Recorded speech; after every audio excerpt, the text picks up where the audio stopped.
Welcome, Scorpio, to your in-depth weekly astrology overview and zodiac forecast for week commencing the 18th of May for the ascendant, the sun, or the moon.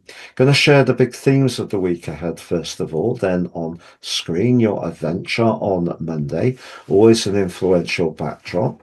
I'll then go through each of the influences frame by frame to give you a clear picture of what you can expect around your energy, work, relationships, and finances by the week's end.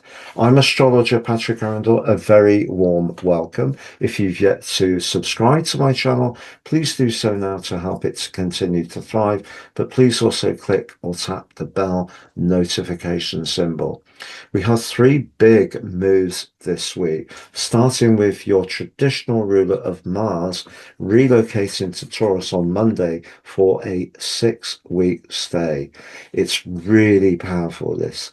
On Tuesday, Venus, the planet of relating, moves into the part of your scope that's very much to do with your higher truths, but it can also be to do with your appreciation of travel.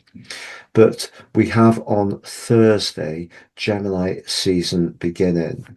And it's really powerful because on Friday, the sun meets with Uranus for the first time in 78 years. And just as the week draws to a close, we do have a potentially complex quarter moon in Virgo, which I will unpack too. So on the screen now is your event chart. As ever, we need to be mindful of the two luminaries. So there's the sun, coming to the end of its journey through your sector of relating. If you recall, last week we had a powerful Taurus super new moon in this area, and Mercury, the planet of communication, was very close to the sun, but Jupiter, the planet of opportunity, was linking well to the sun and the moon too. If there is someone that you're really drawn to, the arrival of Mars, your traditional ruler, on Monday into that seventh house is going to support that new moon energy in a very vibrant way.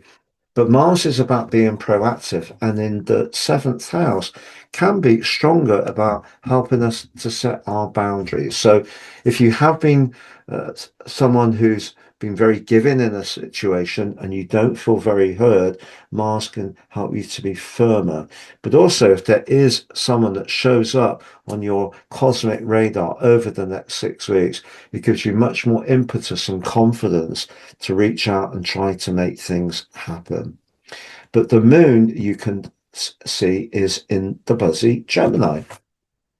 Now, the moon and Gemini are not really that well suited because Gemini is very much an air sign. It's very quick-witted. The moon wants to feel, so it's known as being in peregrine.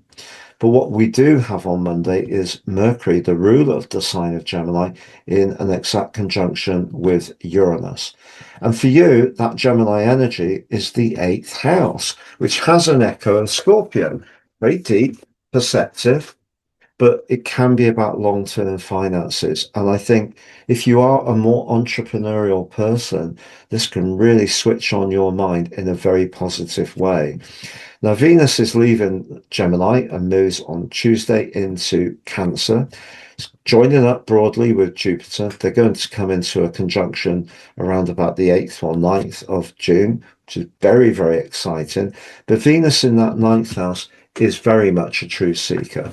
So if you have been using that Taurus new moon to try to get clear about a certain relationship, doesn't have to be romantic. Venus moving there will help you. But also on Tuesday, it forges a fantastic link to Mars, by that time in Taurus itself. If there is someone where their mind and their philosophies or their interests really match your passion, that really can feel very intense, but in a positive way on Tuesday. Then on Thursday, the sun moves out of Taurus and into your eighth house.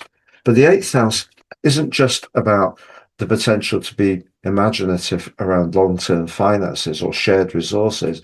It can be also a time of deep transformation. But Gemini energy is very much cerebral. It's about how we think.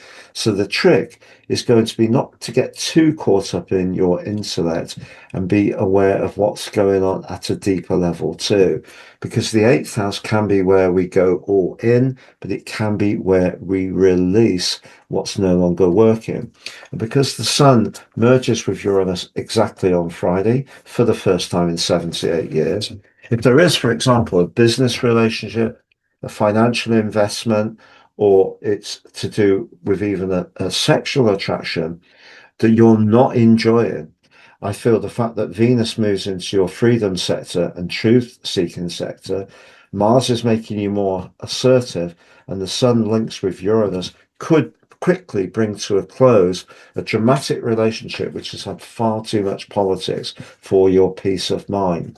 But you know, absolutely the opposite can also be true, because with Uranus, things happen quickly, and it's very much about instinct, and it's also about where an electric attraction can occur, and the eighth house can be very much to do with magnetism. So you may find yourself actually being drawn to someone in a very sudden way, as much as wanting to break free of something that's no longer working. That brings us to that quarter moon in Virgo. So for you, that's the 11th house.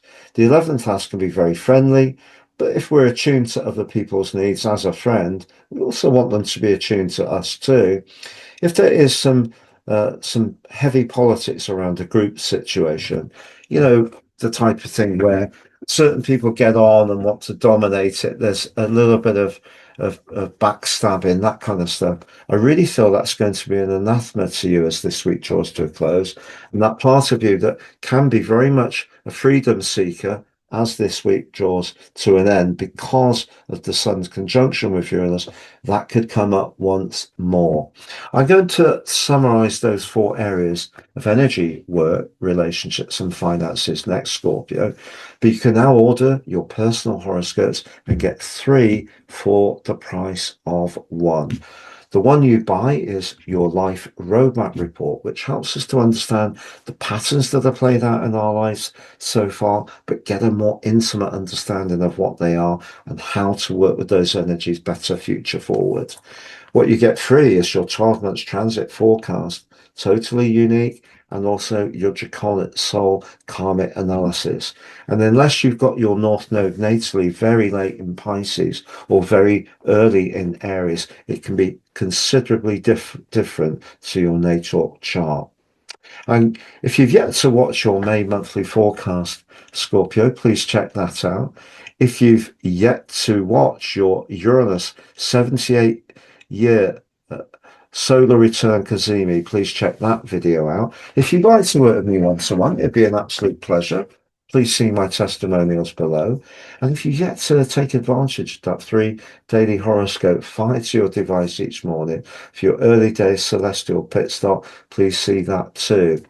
So, as far as your financial situation is concerned, I think this can be a week of opportunity, but it could be a week where something fresh begins, but something that's ongoing ends, or at least alters, because I think things are going to be quite fluid.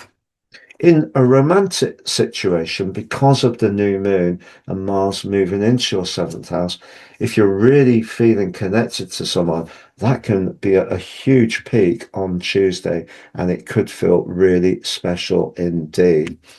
Again, the converse can be true. If you're not enjoying it, Mars is going to help you to be much more on your boundary about what you will or will not accept. As far as your energy is concerned, with Saturn continuing in your 6th house and Mars leaving that area, I think it's important. You can see that Mars is in a conjunction with Chiron at the start of this week. It's really important that if there is a long-term issue that you've maybe been putting up with rather than dealing with, that you do take action, because Saturn's saying over the next 2 years, you need to take as much responsibility for your physical well-being as you possibly can. When it comes to your professional situation generally, Jupiter and being joined by Venus in that 9th house, if you travel with your work, or your work is anything to do with knowledge, I think this is, you're entering a very productive period indeed. Thank you so much for joining me. Have a great week, Scorpio, and look forward to seeing you again soon.